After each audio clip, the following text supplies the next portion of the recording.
I thought I was just helping a stranger with his groceries, but the way he looked at me told me this was never random. He knew my name. He knew my habits. He knew things about me I never told anyone.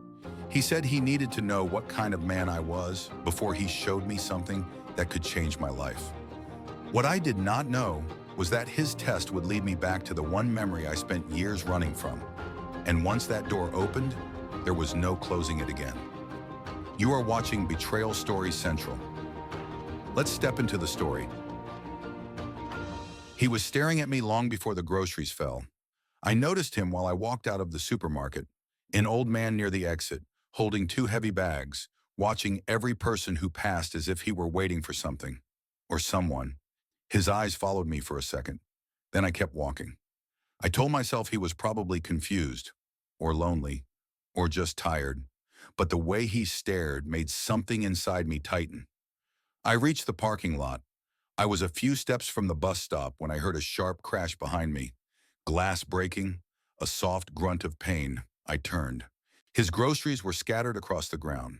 Apples rolling under cars, a carton leaking milk, a jar shattered at his feet, and he just stood there, shoulders slumped, looking smaller by the second. People walked around him again, avoiding him like he was part of the sidewalk. He looked at me, not at the mess, not at the bags, at me, like he had been waiting for my reaction. I hesitated for one breath, only one. Then I walked back. "Are you all right?" I asked. He nodded once, but did not kneel, did not reach for anything. He just watched me as I crouched and started picking up the apples.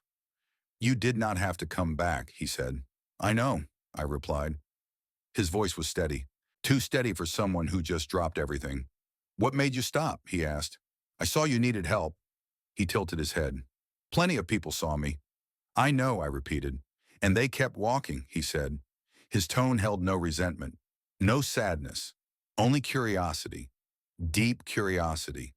It made me uncomfortable, as if he was measuring something in me I did not know I was giving away. I reached for a jar lid near the curb. The moment my fingers touched it, he crouched beside me faster than I expected for his age. "You should not pick up broken glass," he said. "You might cut yourself." "I will be careful." "You say that now." His eyes locked with mine again, gray, sharp, searching. "You remind me of someone," he said softly. I did not answer. We finished gathering what we could. His bag was torn, so I held the groceries in my hands. "Let me carry these to your car," I offered. "My car is not far," he said. He walked slowly. I followed. Halfway there, he asked another strange question. "Callum, do you believe people reveal who they are when they think no one is looking?" I stopped. "I never told you my name," I said. He turned to me, calm. "You dropped a utility bill from your back pocket while you helped me. Your name was on it." I picked it up. He held out the folded paper. He was right. My name was there. Something about his tone unsettled me. Not threatening, not manipulative, just intentional. He handed back the paper. "You have a careful nature," he said. "You help quietly. You move quietly. You see people." I shifted uncomfortably. "How do you know that?" "Because most people only help when they believe someone is watching. But you turned around when everyone else walked on." We reached a small silver car. I placed the groceries inside. He closed the door gently. "You think you helped a stranger with his groceries," he said. "But the truth is different." I stared at him. "What truth?" He took a slow breath. His eyes softened with something I could not name. "I needed to know the kind of man you are," he said, "before I show you the place where your life may change." My heartbeat jumped. "What place?" I asked. He looked at me as if deciding something important. "Follow me," he said quietly, "if you want the answer." He walked toward his car, opened the driver's door, looked back at me and said, "Callum, this is not about groceries. I have been watching you for 2 weeks." For a long moment, I just stared at him. The cold evening air pressed against my skin, but my body felt warm from the inside. Adrenaline, confusion, a small, sharp edge of fear. "You have been watching me?" I asked. Niall slipped into the driver's seat without answering. The passenger door remained closed. His silence was strange, not dismissive, not dangerous, just intentional. Callum, he said finally, you can walk away. Nothing will change for me, but everything might change for you. He started the engine. I am going to my house, and he continued. It is 10 minutes away. If you choose to follow, you will get the explanation you want. If you choose not to, our paths end here. He closed the door. No pressure, no threat, no promise, just a choice. My heart thumped against my ribs. He watched me for 2 weeks? Why? How? What did he want? Every warning sign flashed in my head. I should leave. I should walk to the bus stop. I should pretend this never happened. But something in his tone stayed with me. A heaviness, a sincerity with no manipulation, an ache behind his words, and something else too. The quiet part of me that always felt invisible suddenly felt seen. He drove out of the parking lot. I stood frozen. Then I did something I still cannot fully explain. I followed him. Not closely, not recklessly, carefully. Half of me tense, the other half curious. He stayed at the speed limit, made every turn safely. No sudden stops, no strange behavior. We drove into a small neighborhood with older brick houses. He pulled into a driveway of a modest home with a wide porch and dim light glowing through the curtains. I parked a short distance away. My pulse beat hard as I stepped out of the car. He waited at the porch, hands in his coat pockets. You came, he said quietly. I want answers, I said. All of them. You will get them. He led me through the door. The inside of the house surprised me. Warm lights, wooden floors, shelves filled with books, framed photos on the wall. But the photos stopped me in my tracks. Dozens of young people, men, women, children, families, all smiling, all posing with Nile. A young man in a graduation gown, a teenage girl holding a certificate, a married couple in front of a new house, a group of children in school uniforms. I moved closer, studying each image. Who are they? I asked. People I helped, he said softly. People I selected. I turned toward him sharply. Selected for what? He nodded toward the photos. Opportunities, scholarships, mentorship, work placements, medical support, some small, some life-changing. I felt the confusion return. You choose people for this? Why? And why me? He walked to a nearby chair and sat down slowly, the weight of his age suddenly more visible. Because I made mistake, he said. Because I spent most of my life chasing wealth and ignoring the people who needed me most. Because 10 years ago, I lost someone who taught me that kindness matters more than success. I swallowed. Your son, I said. He looked at me, surprised, sad, impressed. Yes, my son, he replied. His name was Rowan. He was young, but he understood life better than I ever did.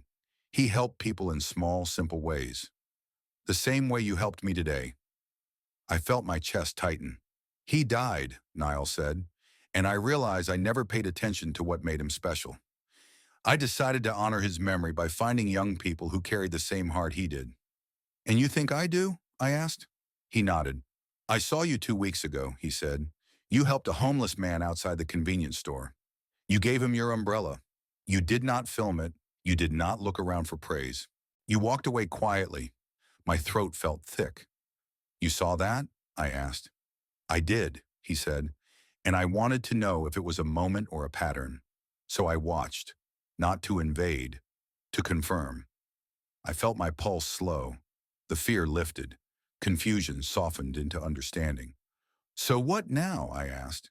He stood up slowly. Now, he said, I need to know one more thing. He walked to a cabinet, opened it, and pulled out a small folder with my name printed on the front. Callum Pierce. My heart jumped. You already prepared something for me? I asked. Yes, he said, but I cannot give it to you until I know your answer. My answer to what? He took one step closer, his eyes sharp again.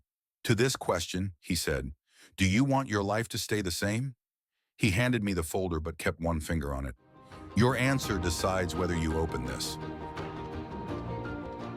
I looked down at the folder in Neil's hand. My name printed across the front in clean black letters made my stomach tighten.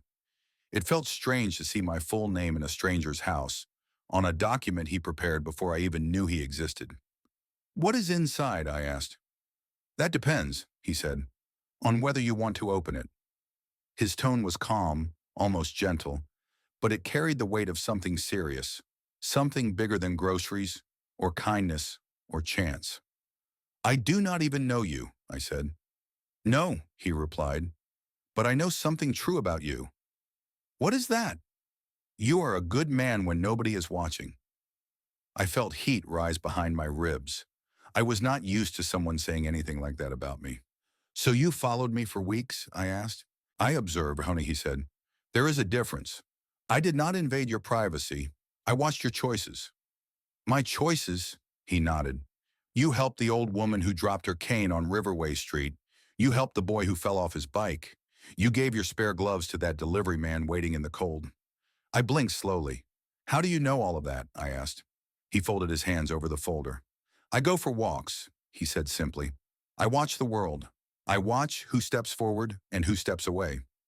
Most people step away." I swallowed. "Why me?" I asked again. He exhaled. "Because my son was like you," he said. "Quiet, thoughtful, always giving small pieces of himself to strangers. He believed kindness changes the world, one person at a time." He paused. "When he died, I lost sight of that. I drowned myself in business and avoided anything that reminded me of him." His voice softened. His eyes moved to the framed photo near the wall. A young man smiling at the camera. Hopeful, warm, alive. "But one day," Neil continued, "I realized I could not let my son disappear with me. So I created something. A small program. Nothing grand, but something real." I felt a small chill. "What kind of program?" He took the folder back gently and walked to the center of the room. "I select a few people," he said.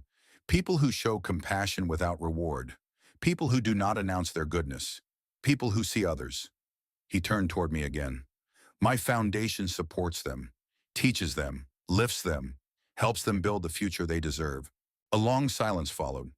"You think I deserve that?" I asked. "I think you do not realize how much potential you carry," he said. "You move like someone who expects little from life, but you give more than most people who have everything." I did not know what to say. My life felt small. I lived paycheck to paycheck. I worked late shifts.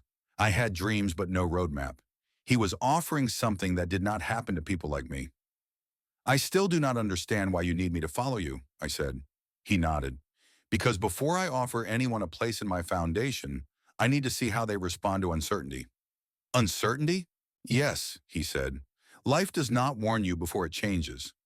I do not want to help someone who only acts kindly when they feel safe. I need someone who has a steady heart even when the moment feels strange." I looked at him carefully. "So you created this whole moment? The groceries, the test, everything?" He smiled softly.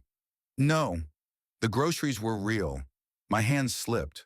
My age caught up with me. But when you turned back, I knew I had to finish what I started." He placed the folder on the table in front of me. "So now I ask again," he said.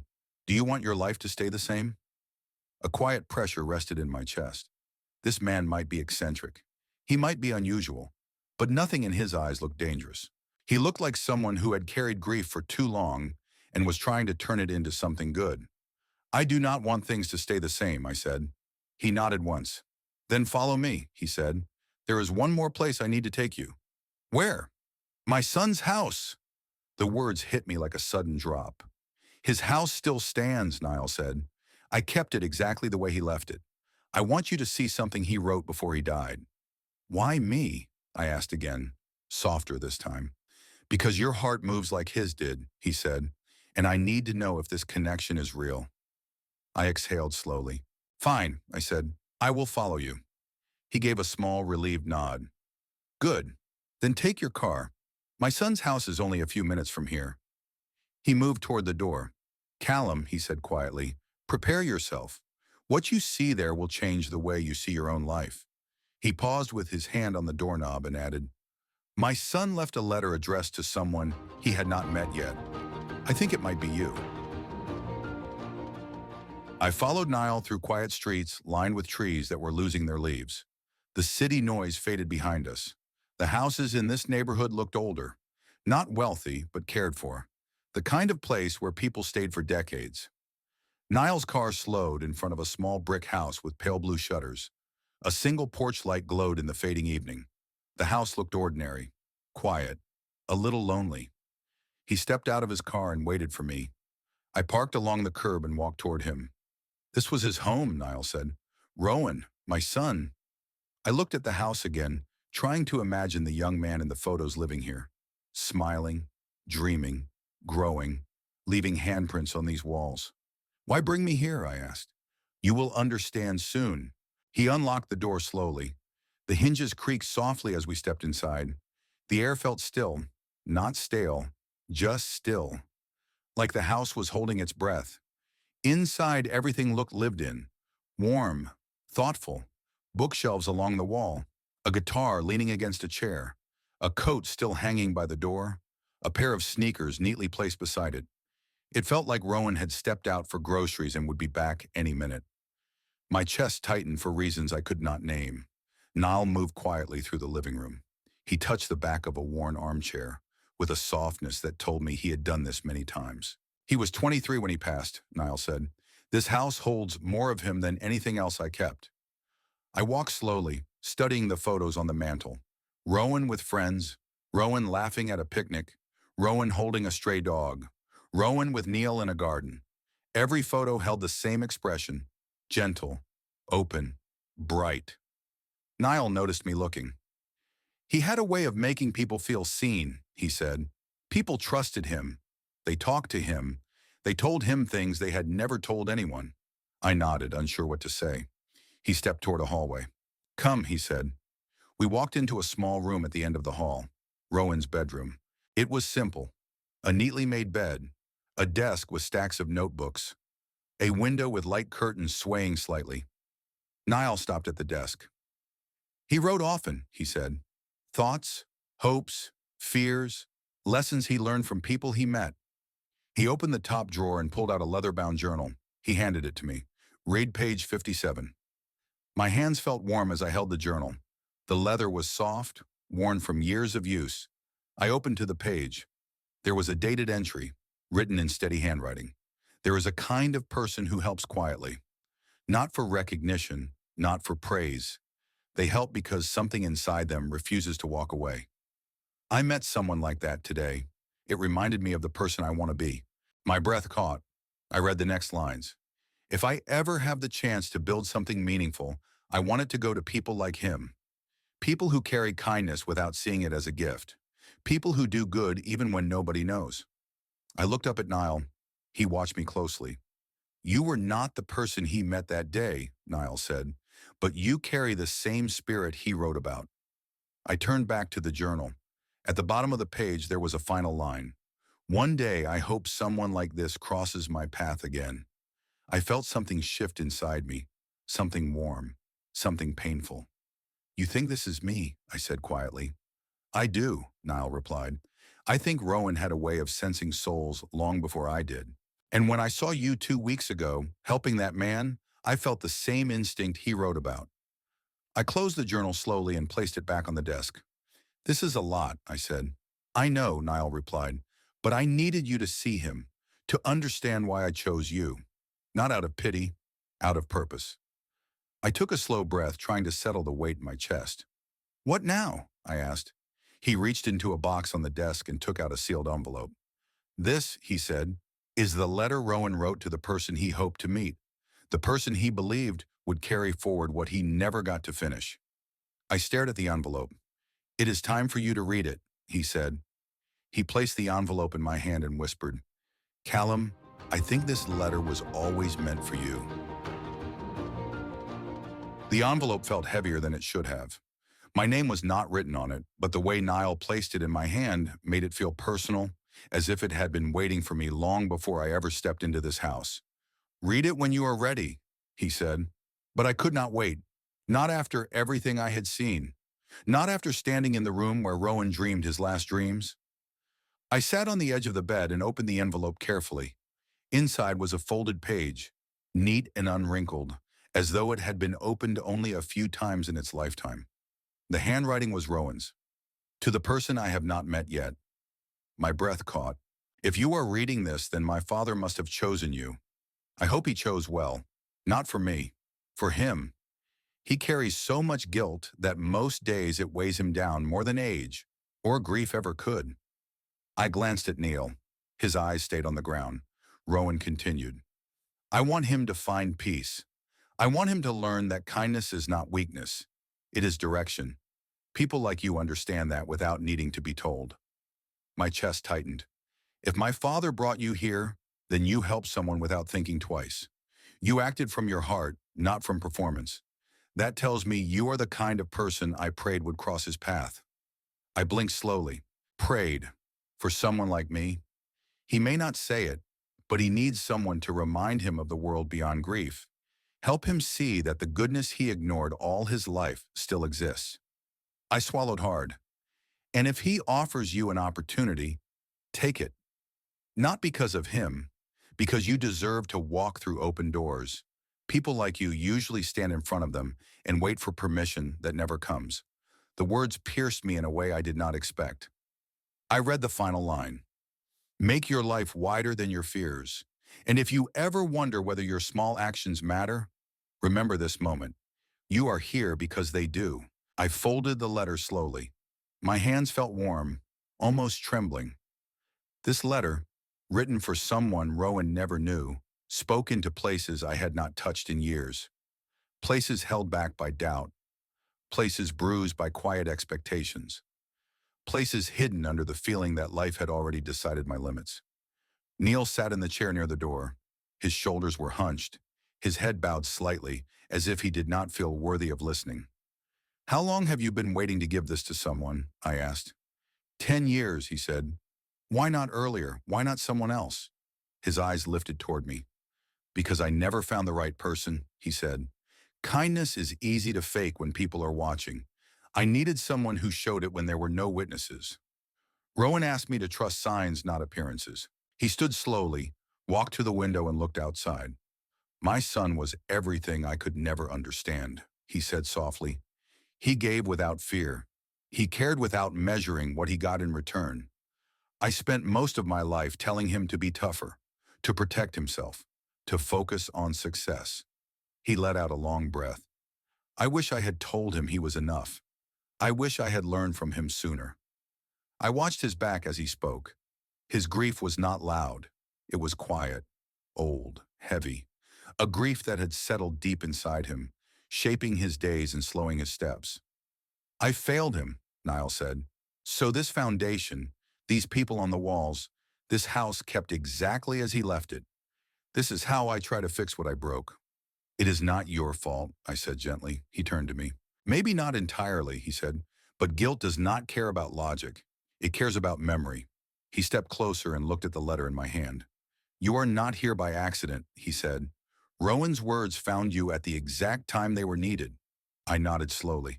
Something inside me felt seen in a way that was unfamiliar, uncomfortable, but honest. So what happens now? I asked. He walked over to the desk, opened a drawer, and took out a slim folder. He placed it between us. This, he said, is everything my foundation can offer. A paid apprenticeship, housing assistance, career development, access to mentors across industries. It is a full year of support. I stared at the folder. 1 year can change the direction of a life, he said. Rowan always believed that. I swallowed hard. It is yours, Niall said. If you want it. A sudden heaviness filled the air, the kind of weight that comes before a life-changing decision. Before I could speak, he added, but there is something you must understand before you accept anything. He paused. His eyes narrowed slightly. Not with suspicion, with seriousness. There is another part to this, he said. A part I have not told you yet. He lowered his voice. Callum, every person I choose carries a flaw that could ruin them. Before you join this foundation, I need to know what yours is. For a moment, I just stared at him. His words felt heavy. Not accusing, not cruel, just precise enough to make my chest tighten. My flaw? I asked quietly. What do you mean? Niall walked toward Rowan's desk and rested one hand on it, as if grounding himself before continuing. Every person I choose has a strength that stands out, he said, but they also carry a weakness that can undo the good they create. I do not offer help without knowing both. He gestured toward the wall of photos in the hallway. Some struggled with pride, he said. Some struggled with fear. Some struggled with anger or self-doubt. Rowan believed that helping someone without understanding their weakness is like building a house on sand. His eyes settled on me. I need to know where you break, he said. Not to judge you, to help you, to see you fully. My throat tightened. My mind went back to every moment I had tried to bury, every misstep, every mistake, every quiet flaw I did not want anyone to name. This is not a trick, he said. I am not asking for perfection. I am asking for honesty. I exhaled slowly. He waited. The room felt smaller, warmer, too quiet. I keep everything to myself, I said finally. Even when I should speak, even when I should ask for help. I shut down, I disappear. His eyes softened. Why? He asked. Because I do not want to burden people, I said. I do not want to look weak. I do not want to take up space I'm not sure I deserve. A small tremor sat in my voice. I did not plan to say any of that, but once the words began, they kept moving. I help people because it is easier than letting them help me, I said. I know how to give. I do not know how to receive. And every time I try, something in me holds back. I looked down. Maybe that is my flaw, I said. I hide myself, even from people who mean well. Neil listened without interrupting. When I looked up, he nodded slowly, as if confirming something he had suspected. That is exactly what I saw in you, he said. I frowned. You saw that? Yes, he said quietly. Your silence is not peace. It is fear in disguise. Fear of being too much. Fear of losing people. Fear that your kindness is the only thing you have to offer. He stepped closer. Kindness is a gift, he said, but it is also a shield for you. Something you hide behind. You give so people will not look too deeply at you. The truth stung, not because it was harsh, because it was accurate. How could you possibly know that? I asked. He looked toward the hallway, toward Rowan's photos, toward a past I did not know. Because that was my son's flaw too, he said. He saved everyone but himself.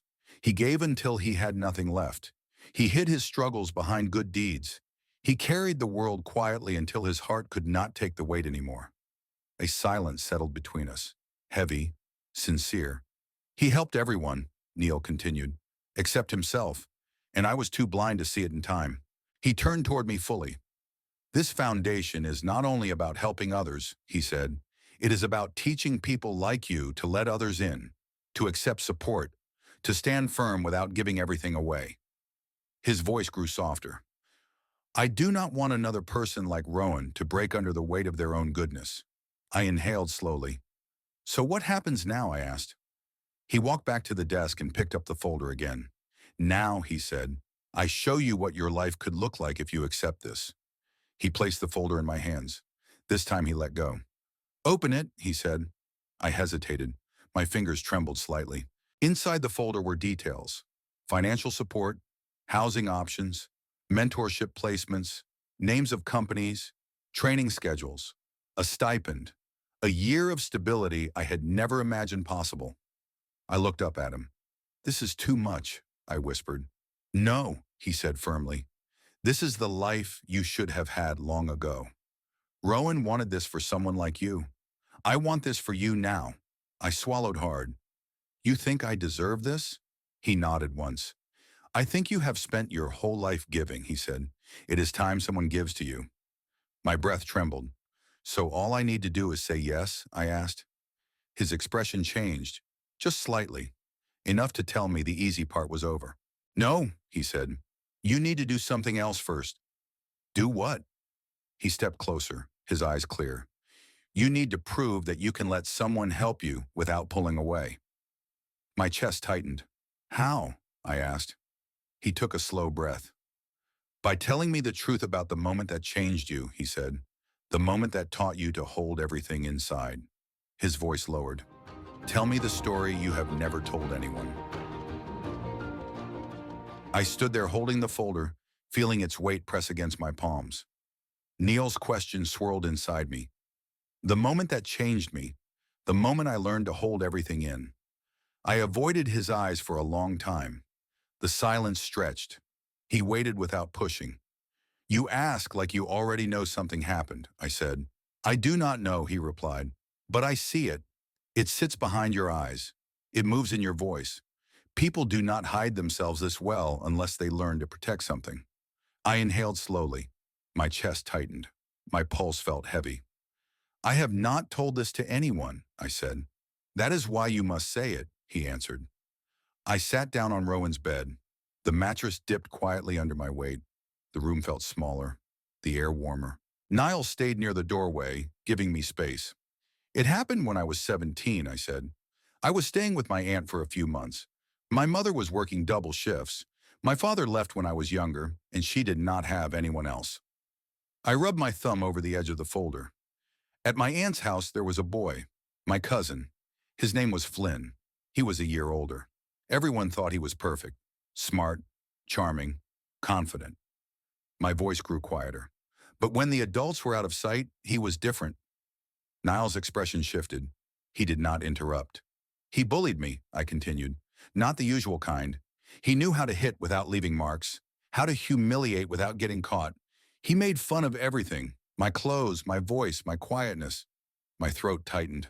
He kept telling me I was a burden, that my mother only sent me there because she could not stand to have me around, that I should stay silent and grateful. A small tremor moved through my hands. One night, I said, he pushed me into a wall for forgetting to wash a plate. I hit my head. I sat on the floor, dazed, bleeding a little. He panicked and begged me not to tell my aunt. He cried harder than I did. Niall's eyes softened. What did you do? He asked. I told her I fell, I said. I protected him. Why? I looked at him. Because I believed him, I whispered. I believed I was a burden. I believed my silence kept the peace. And if speaking hurt my mother or caused trouble, then silence was better. The words sat heavy in the air. The next morning, I said, Flynn acted like nothing happened, and everyone believed him. He was always the golden boy. I was the quiet one who melted into the background. I realized that day that staying silent was safer, that keeping everything inside prevented fights, arguments, and disappointment. I let out a slow breath. And I never stopped, I said. I carried that silence everywhere. I helped people quietly because it felt safe. I avoided conflict because it felt safer. I never asked for help because it felt dangerous. The room grew still. Neil stepped closer. Callum, he said, none of that was your fault. Tears pricked the back of my eyes, but I blinked them away quickly. I know that now, I said, but it took years to unlearn even a small part of it. And most days I still feel like that boy on the floor, hoping not to be a problem. Neil walked toward the bed and sat down beside me, leaving space between us. I needed to hear this, he said. Not because I want to see your pain, because I need to know you can trust the process. This foundation cannot help someone who keeps every wound locked away. I nodded slowly. I am trying, I said. You did more than try, he replied. You opened a door most people keep closed forever. My voice felt small. So does this mean I can join the program? I asked. He hesitated. That hesitation cut deeper than anything I expected. There is one more thing, he said. A thin fear crept up my spine. What thing? I asked. He stood, walked toward the bookshelf, and pulled out a narrow metal box. Your story tells me who you are, he said, but this will show me who you could become. He set the metal box on the desk. Inside it was an envelope, a new one. Not Rowan's, not mine. It had a different name written on it. The name made my stomach drop. It was Flynn, my cousin. Niall looked at me and said quietly, before you enter this foundation, you must confront the person who broke you. End of part 1. I thought this journey was about opportunity, but it was never about what he could give me. It was about what I had been avoiding for years. In part 2, I am forced to face the memory I buried to survive, the person who taught me silence, and a truth that could finally set me free. Thank you for watching. If this story moved you, subscribe for more betrayals.